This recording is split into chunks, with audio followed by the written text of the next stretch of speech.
പ്രിയ വിദ്യാർത്ഥി സുഹൃത്തുക്കളെ, എല്ലാവർക്കും എൻട്രിയിലേക്ക് സ്വാഗതം. ഞാൻ രാജേഷ് സാർ. നമ്മൾ ലോക ചരിത്രത്തില് അന്താരാഷ്ട്ര സംഘടനകൾ പഠിച്ചുകൊണ്ടിരിക്കുകയാണ്. കഴിഞ്ഞ ക്ലാസ്സിലെ പ്രധാനപ്പെട്ട പരിസ്ഥിതി സംഘടനയായ IUCN പഠിച്ചു, world wide fund for nature പഠിച്ചു, പിന്നെ സാമൂഹിക സംഘടനയായ റെഡ് ക്രോസ് നമ്മൾ പഠിച്ചുറപ്പിച്ചു. ശരിയല്ലേ? ഇനി ഇന്നേ ദിവസം നമ്മൾ പ്രധാനമായും പഠിച്ചുറപ്പിക്കുന്നത് ആഫ്രിക്കൻ രാജ്യങ്ങളുടെ കൂട്ടായ്മയായ ആഫ്രിക്കൻ യൂണിയൻ, പിന്നെ ഒപെക് എന്ന സംഘടന, പേർഷ്യൻ രാജ്യങ്ങളുടെ കൂട്ടായ്മയായ അറബ് ലീഗ്, പിന്നെ ബിംസ്റ്റെക് എന്ന സംഘടനയും നമ്മൾ പഠിച്ചുറപ്പിക്കും. ഏറ്റവും ഒടുവിലായിട്ട് ആസിയാൻ എന്ന സംഘടന. ആരംഭിച്ചാലോ? യെസ്, ആരംഭിക്കാം. African union. ആഫ്രിക്കൻ യൂണിയൻ നിലവിൽ വരുന്നത്, പ്രവർത്തനം ആരംഭിക്കുന്നത് 1963 മെയ് മാസം 25-ാം തീയതി ആയിരുന്നു യഥാർത്ഥത്തിൽ. പക്ഷെ അന്ന് അതിന്റെ പേര് ആഫ്രിക്കൻ യൂണിയൻ ആയിരുന്നില്ല. മറിച്ച് എന്തായിരുന്നു പേര്? ഓർഗനൈസേഷൻ ഓഫ് ആഫ്രിക്കൻ യൂണിറ്റി എന്നായിരുന്നു. ഓർഗനൈസേഷൻ ഓഫ് ആഫ്രിക്കൻ യൂണിറ്റി എന്നായിരുന്നു ആദ്യകാല പേര്. Decision to form the African union, Sirte declaration in 1999. African union എന്ന പേരിൽ ഈ ഒരു സംഘടന പുനഃസംഘടിപ്പിക്കാൻ തീരുമാനിച്ചത് 1999 സിർത്ത ഡിക്ലറേഷൻ ആണ്. സിർത്ത പ്രഖ്യാപനമായിരുന്നു. മലയാളത്തിൽ വിളിക്കുമ്പോൾ സിർത്ത എന്നാണ് പറയുക. Set declaration. തുടർന്ന് 2001 ഈ പുതിയ പേര് സ്വീകരിച്ചു. ഏത് പേര്? ആഫ്രിക്കൻ യൂണിയൻ എന്ന പുതിയ പേര് സ്വീകരിച്ചത് 2001 African union formally launched in 2022 at Durban Summit. 2002 ഡർബനിൽ നടന്ന സമ്മേളനത്തിൽ വെച്ച് ഔദ്യോഗികമായി ആഫ്രിക്കൻ യൂണിയൻ നിലവിൽ വന്നു എന്ന് പറയാം. ആഫ്രിക്കൻ യൂണിയൻ എന്ന പേര് ഔദ്യോഗികമായി മാറി എന്ന് പറയാം. ആഫ്രിക്കൻ യൂണിയൻ എന്ന പേര് സ്വീകരിക്കുന്നത് 2001. ആഫ്രിക്കൻ യൂണിയൻ എന്ന പേര് ഔദ്യോഗികമായി സ്വീകരിക്കപ്പെട്ടത് 2002. അപ്പോൾ ഡൗട്ട് ഉണ്ടാവരുത്, യഥാർത്ഥത്തില് ഈ കൂട്ടായ്മയ്ക്ക് തുടക്കം കുറിക്കപ്പെട്ടത്, ഇന്ന് ആഫ്രിക്കൻ യൂണിയൻ എന്നറിയപ്പെടുന്ന കൂട്ടായ്മയ്ക്ക് തുടക്കം കുറിക്കപ്പെട്ടത് 1963 മെയ് മാസം 25-ാം തീയതിയാണ്. അന്ന് അതിന്റെ പേര് ഓർഗനൈസേഷൻ ഓഫ് ആഫ്രിക്കൻ യൂണിറ്റി എന്നായിരുന്നു. Decision to form the African union, Sirte declaration in 1999, adopted the new name African Union in 2001. African Union formally launched at the 2002 Durban Summit. സെറ്റല്ലേ? ഹെഡ്ക്വാർട്ടേഴ്സ് എത്യോപ്യയിലെ അഡിസ് അബാബെ. ആസ്ഥാനം സ്ഥിതി ചെയ്യുന്നത് എത്യോപ്യയിലെ അഡിസ് അബാബയാണ്. ആകെ അംഗരാജ്യങ്ങൾ 55. The latest member, Morocco, in 2017. Headquarters of the African Development Bank at Abidjan in Ivory Coast. Headquarters of African Development Bank. അപ്പൊ African രാജ്യങ്ങളുടെ കൂട്ടായ്മ എന്ന പേരില് ആഫ്രിക്കൻ യൂണിയൻ രൂപീകരിക്കപ്പെട്ടു. ആ ആഫ്രിക്കൻ യൂണിയന്റെ ആസ്ഥാനം സ്ഥിതി ചെയ്യുന്നത് എത്യോപ്യയിലെ അഡിസ് അബാബയാണ്. ആ ആഫ്രിക്കൻ യൂണിയന്റെ കീഴിൽ രൂപീകരിക്കപ്പെട്ട ഒരു ധനകാര്യ സ്ഥാപനമാണ് African development bank. Asian development bank എന്ന് പറയും പോലെ African development bank. African development ബാങ്കിന്റെ ആസ്ഥാനം സ്ഥിതി ചെയ്യുന്നത് ഐവറി കോസ്റ്റിലെ അബിഡ്ജാൻ എന്ന സ്ഥലത്താണ്. ഐവറി കോസ്റ്റിലെ അബിഡ്ജാൻ എന്ന സ്ഥലം. ഒന്നുകൂടെ നമുക്ക് റിവിഷൻ ഉറപ്പിച്ചാലോ? കഴിഞ്ഞു African union. African union came to existence on 1963. Original name, Organization of African Unity. The decision to form the African Union, Sirte Declaration 1999, adopted the new name African Union in 2001. African Union formally launched at the 2002 Durban Summit. Headquarters, Addis Ababa, Ethiopia. Total members 55. Latest member, Morocco, in 2017. Headquarters of the African Development Bank, Abidjan in Ivory Coast. അടുത്ത് പറയുന്നു OPEC. OPEC. നമ്മൾ നേരത്തെ apex പഠിച്ചിട്ടുണ്ട്, ആസിയാന്റെ ധനകാര്യ സ്ഥാപനം. ഇതെന്താണ് OPEC? Organisation of petroleum exporting countries. OPEC എന്നതിന്റെ പൂർണ്ണരൂപം നമ്മൾ പറഞ്ഞു, organisation of petroleum exporting countries. ആ വാക്കിൽ നിന്ന് നമുക്ക് അതിന്റെ അർത്ഥമൊക്കെ കിട്ടി അല്ലെ. പെട്രോളിയം ഉൽപ്പന്നങ്ങൾ കയറ്റുമതി ചെയ്യുന്ന രാജ്യങ്ങളുടെ കൂട്ടായ്മയാണ് ഒപെക് എന്ന് പറയുക. പെട്രോൾ ഉൽപ്പന്നങ്ങളുടെ വിലയും ഉൽപാദനവും നിയന്ത്രിക്കുന്നുണ്ട്. കാരണം ഉൽപാദനം കൂടിക്കഴിഞ്ഞാൽ എന്ത് സംഭവിക്കും? വില ഇടിഞ്ഞു പോകും. അപ്പോൾ വില വളരെ കൂടിക്കഴിഞ്ഞാൽ സെയിലിംഗ് കുറയും. അപ്പോൾ ഉൽപ്പന്നത്തിന്റെ വില വളരെ കൂടിക്കഴിഞ്ഞാൽ എന്ത് സംഭവിക്കും? വിലക്കയറ്റ തോതൊക്കെ ഉയരും. അതുകൊണ്ട് കൂടുതൽ ഉൽപ്പാദിപ്പിക്കാനും പാടില്ല, ഉൽപാദനം കുറഞ്ഞു പോകാനും പാടില്ല. വില കൂടാനും പാടില്ല, വില തീരെ കുറഞ്ഞു പോകാനും പാടില്ല. അതിന് എല്ലാ രാജ്യങ്ങളും ഒരേ രീതിയിലായിരിക്കണം ഓയിൽ പ്രൈസ് സെല് ചെയ്യേണ്ടത് അല്ലെ. അല്ലടെ. അപ്പൊ പെട്രോളിയം സെല് ചെയ്യുന്ന രാജ്യങ്ങള് ഒരേ വിലയിലായിരിക്കണം മാർക്കറ്റിൽ കൊണ്ടുവരേണ്ടത്. ഇല്ലെങ്കിൽ അവിടെ എന്തുണ്ടാവാം? പ്രശ്നങ്ങൾ ഉണ്ടാവും. അപ്പോ എന്തിനു വേണ്ടിയാണ് ഈ സംഘടന രൂപീകരിച്ചത്? പെട്രോളിയം ഉൽപ്പന്നങ്ങളുടെ വിലയും ഉൽപാദനവും നിയന്ത്രിക്കുന്നതിന് വേണ്ടിയിട്ട്. ഒപെക് എന്ന സംഘടന നിലവിൽ വന്നത് 1960-ലായിരുന്നു. ബാഗ്ദാദ് സമ്മേളനത്തിന്റെ തീരുമാനപ്രകാരം. Established 1960 Baghdad conference. ആസ്ഥാനം സ്ഥിതി ചെയ്യുന്നത് ഓസ്ട്രിയയിലെ വിയന്നയിലാണ്. First headquarters സ്വിറ്റ്സർലൻഡിലെ ജനീവയായിരുന്നു. ആദ്യ തലസ്ഥാനം സ്വിറ്റ്സർലൻഡിലെ ജനീവയിലായിരുന്നു. നിലവിലെ ആസ്ഥാനം എന്ന് പറയുന്നത് ഓസ്ട്രിയയിലെ വിയന്നയാണ്. Member countries 15. Leading country in petroleum production Saudi Arabia. നിലവില് ഒപെകിൽ അംഗങ്ങളായിട്ടുള്ള രാജ്യങ്ങളിൽ ഏറ്റവും വലിയ പെട്രോളിയം ഉൽപാദകർ എന്ന് പറയുന്നത് സൗദി അറേബ്യയാണ് എന്നിവിടെ. അപ്പോൾ OPEC, organisation of petroleum exporting countries, regulates the production and price of petroleum products, established in 1960 by Baghdad Conference. Current headquarters Vienna in Austria, but the first headquarters at Geneva in Switzerland. Total members 15 countries. Leading country in petroleum production Saudi Arabia. അടുത്ത പറയുന്നു Arab league. Arab വംശജര് ഉൾക്കൊള്ളുന്ന രാജ്യങ്ങളുടെ കൂട്ടായ്മയാണ് Arab league എന്ന പേരിൽ അറിയപ്പെടുന്നത്. Okay. A union of Arab countries in south west Asia and north east Africa. Africa വൻകരയിലും Asia വൻകരയിലുമാണ് അറബ് വംശജർ പ്രധാനമായും കാണപ്പെടുക. ആ അറബ് വംശജരുടെ, പേർഷ്യൻ വംശജരുടെ രാജ്യങ്ങളുടെ കൂട്ടായ്മയാണ് അറബ് ലീഗ് എന്ന പേരിൽ അറിയപ്പെടുന്നത്. A union of Arab countries in Southwest Asia and Northeast Africa. Established on 22nd March 1945. Total members 22. Headquarters Cairo in Egypt. അത്രയുള്ള നമുക്ക് പഠിക്കാൻ. ആസ്ഥാനം കെയ്റോ ആണ്. രൂപീകരിച്ചത് 1945 മാർച്ച് 22 നിലവിലെ അംഗസംഖ്യ 22. സെറ്റല്ലേ?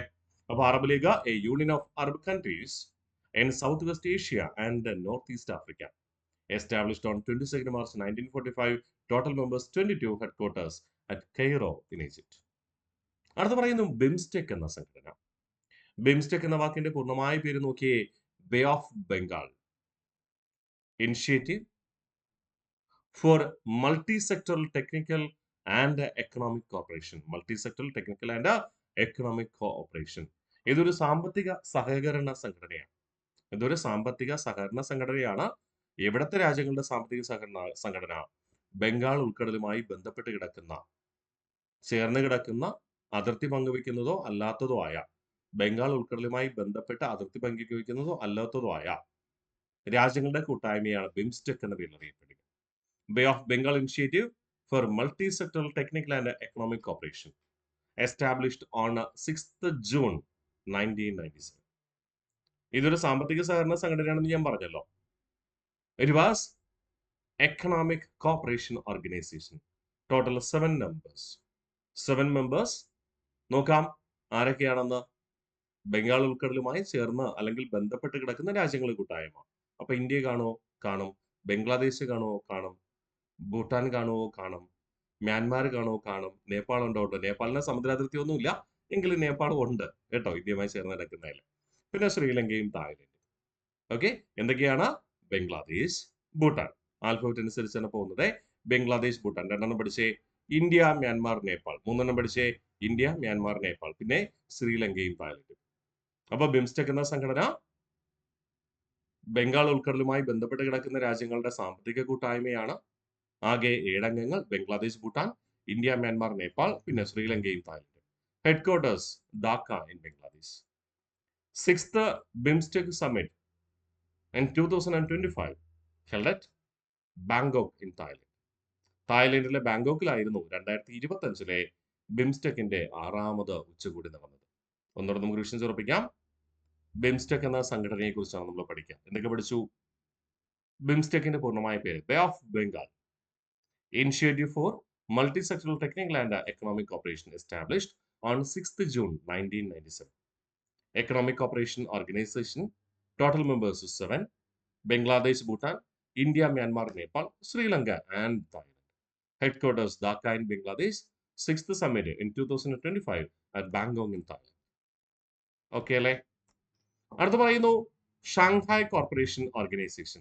ഷാങ്ഹായ് കോർപ്പറേഷൻ ഓർഗനൈസേഷൻ സിമ്പിളാണ്. ഷാങ്ഹായ് കോർപ്പറേഷൻ ഓർഗനൈസേഷൻ നോക്കാം. Established in 2001. Headquarters Shanghai corporation എന്ന് പറയുമ്പോൾ തന്നെ നമ്മുടെ മനസ്സിൽ ചൈനയിലേക്ക് പോകാം അല്ലേ? അപ്പൊ headquarters Beijing in China. Total 10 members. അപ്പൊ ചൈന വരുമോ? ചൈന വരും. ചൈനയും ചൈന ഉൾപ്പെടുന്ന ഏഷ്യ വൻകരയിലെ മറ്റ് പ്രബല രാജ്യങ്ങളുമാണ് ഷാങ്ഹായ് കോർപ്പറേഷൻ ഓർഗനൈസേഷൻ അംഗങ്ങളായിട്ടുള്ളത്. അപ്പോൾ Shanghai corporation organisation established in 2001. Headquarters Beijing in China. Members 10. China, then Asia, Europe വൻകരകളിൽ വ്യാപിച്ചു കിടക്കുന്ന റഷ്യയുണ്ട്, പിന്നെ ഇന്ത്യ. ഇത് മൂന്നും പഠിച്ചേ. China, Russia, India. ഇനി സ്ഥാൻ എന്ന് അവസാനിക്കുന്ന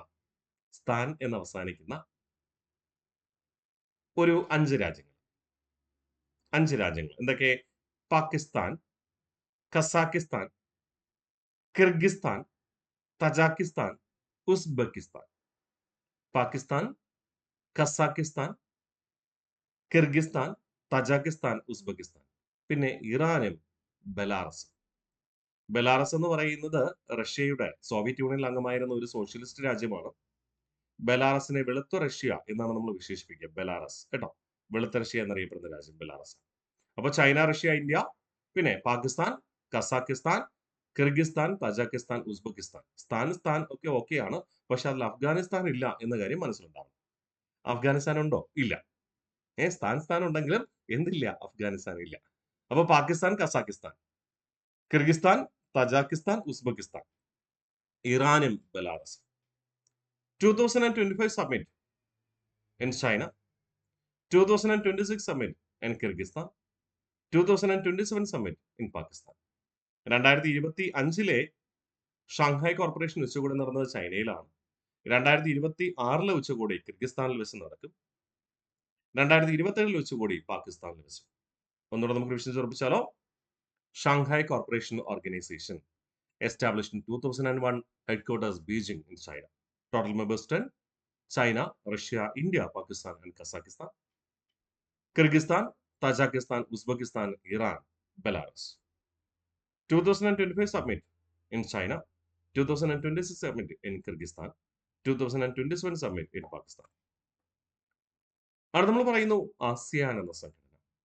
ആസിയാൻ പൂർണ്ണമായ പേര് association of south east Asian nations. Asia വൻകരയിലെ തെക്ക് കിഴക്ക് ഭാഗത്തുള്ള രാജ്യങ്ങളുടെ കൂട്ടായ്മ എന്നതാണ് ആസിയാൻ എന്നതിന്റെ പൂർണ്ണമായ പേര്. ആസിയാൻ എന്ന് പറയുന്നത് ഒരു സാമ്പത്തിക സമൂഹമാണ് എന്നാണ് നമ്മൾ കണക്കാക്കുക. സാമ്പത്തിക സഖ്യമാണ്, എക്കണോമിക് യൂണിയൻ ആണ്. Established on 8th August 1967. എന്തിന്റെ അടിസ്ഥാനത്തിലാ? ബാങ്കോങ് പ്രഖ്യാപനത്തിന്റെ അടിസ്ഥാനത്തിൽ. അപ്പോ ആസിയാൻ രൂപീകരിക്കാൻ കാരണമായ പ്രഖ്യാപനം ഏതെന്ന് ചോദിച്ചാൽ ബാങ്കോക്ക് പ്രഖ്യാപനം. എന്നാണ് രൂപീകരിക്കപ്പെട്ടതെന്ന് ചോദിച്ചാൽ 1967 ഓഗസ്റ്റ് മാസം 8-ാം തീയതി. First summit of ASEAN at Bali in Indonesia 1976. Headquarters Jakarta in Indonesia. Currently total members 11. The latest member East Timor. ഏറ്റവും അവസാന അംഗമായത് കിഴക്കൻ തിമൂർ ആണ്. കിഴക്കൻ തിമൂർ ഉൾപ്പെടെ നിലവിലാകെ 11 അംഗരാജ്യങ്ങളാണ് ആസിയാൻ എന്ന കൂട്ടായ്മയിലുള്ളത്. അപ്പൊ ആസിയാൻ എന്ന് പറയുന്ന ഒരു സാമ്പത്തിക സഖ്യമാണ് രൂപീകരിക്കപ്പെട്ടത് 1967 ഓഗസ്റ്റ് മാസം 8-ാം തീയതി ബാങ്കോക്ക് പ്രഖ്യാപനത്തിന്റെ ഫലമായിട്ട്. ആദ്യ സമ്മേളനം നടന്ന ഇന്തോനേഷ്യയിലെ ബാലിയിൽ വെച്ച് 1976. എന്നാൽ ആസ്ഥാനം സ്ഥിതി ചെയ്യുന്നതോ ഇന്തോനേഷ്യയിലെ ജക്കാർത്തയാണ്. ഇന്തോനേഷ്യയിലെ ബാലിയിൽ വെച്ച് ആദ്യ സമ്മേളനം നടന്നു. ആസ്ഥാനം സ്ഥിതി ചെയ്യുന്നത് ഇന്തോനേഷ്യയിലെ ജക്കാർത്തയാണ്. ആകെ 11 അംഗ രാജ്യങ്ങൾ. ഏറ്റവും അവസാനം അംഗമായത് ഈസ്റ്റ് തിമോറും. ലക്ഷ്യം എന്താണ് ആസിയാൻ എന്ന വാണിജ്യ സംഘടനയുടെ, സാമ്പത്തിക സംഘടനയുടെ ലക്ഷ്യം? One vision, one identity and one community. One vision, one identity and one community. ASEAN Regional Forum established in 1994.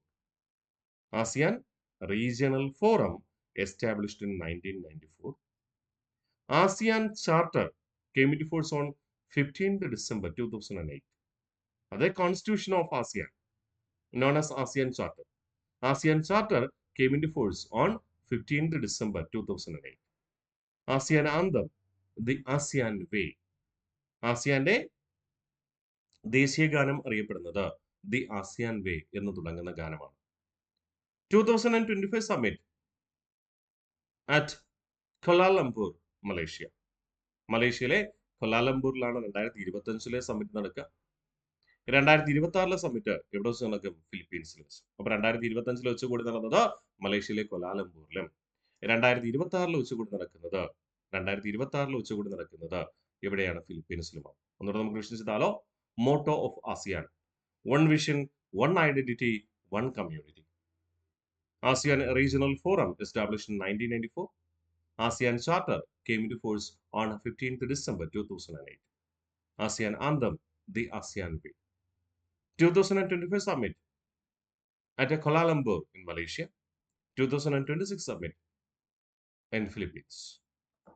അടുത്ത പറയുന്നു, India holds observer status in ASEAN. ആസിയാനിലെ ഒരു പൂർണ്ണ അംഗരാജ്യമല്ല ഇന്ത്യ. ആസിയാൻ എന്ന സംഘടനയിൽ നിരീക്ഷക പദവിയുള്ള രാജ്യമാണ് India. ASEAN India Free Trade Agreement signed on 13th August 2009. India ASEAN സ്വതന്ത്ര വ്യാപാര കരാർ ഒപ്പുവെച്ചത് 2009 ഓഗസ്റ്റ് മാസം 13 പ്രസ്തുത കരാർ നിലവിൽ വന്നത് തൊട്ടടുത്ത വർഷം തൊട്ട് 2010 ജനുവരി 1 മുതൽ. അപ്പൊ India holds observer status in ASEAN. ASEAN India Free Trade Agreement signed on 30th August 2009. The agreement came into force on 1st January 2010. കഴിഞ്ഞു. ഒന്നുകൂടെ നമുക്ക് റിവിഷൻ ഉറപ്പിച്ചാലോ? ആസിയാൻ എന്ന സംഘടന, ASEAN full name, Association of Southeast Asian Nations. It was an economic union established on 8th August 1967 by Bangkok Declaration. First summit at Bali in Indonesia in 1976. Headquarters Jakarta in Indonesia. Total members 11. The latest member, East Timor. Motto, one vision, one identity, one community. ASEAN Regional Forum established in 1994. ASEAN Charter came into force on 15th December 2008. ASEAN Anthem, The ASEAN Way. 2025 Summit at Kuala Lumpur in Malaysia. 2026 Summit in Philippines. India holds observer status in ASEAN. ASEAN India Free Trade Agreement signed on 30th August 2009. This trade agreement came into force on 1st January 2010. Okay അല്ലേ? അപ്പൊ ഇന്ന് നമ്മൾ ചില പ്രധാന സംഘടനകൾ പഠിച്ചുറപ്പിച്ചു. African union, പിന്നെ അന്തർദേശീയ തലത്തിലെ പെട്രോളിയം ഉൽപ്പന്നങ്ങളുടെ നിയന്ത്രണത്തിന് വേണ്ടി രൂപീകരിച്ച ഒപെക് എന്ന സ്ഥാപനം, അറബ് വംശജരുടെ, പേർഷ്യൻ വംശജരുടെ രാജ്യങ്ങളുടെ കൂട്ടായ്മ അറബ് ലീഗ്, ബിംസ്റ്റെക്, ബംഗാൾ ഉൾക്കടലുമായി ബന്ധപ്പെട്ട് കിടക്കുന്ന രാജ്യങ്ങളുടെ കൂട്ടായ്മ ബിംസ്റ്റെക്, ഷാങ്ഹായ് കോർപ്പറേഷൻ, പിന്നെ ആസിയാൻ എന്ന സംഘടന. ഓക്കെ അല്ലേ? അപ്പൊ ഇത്രയും കൃത്യമായി പഠിച്ചു വരാനായിട്ട് ശ്രമിക്കുക, റിവിഷൻ ചെയ്ത് മുന്നോട്ട് പോകാനായിട്ട് ശ്രമിക്കുക. ഓക്കെ, മറ്റ് ചില സംഘടനകളുമായി അടുത്ത ക്ലാസ്സിൽ ഞാൻ എത്തിച്ചേരും. Bye bye.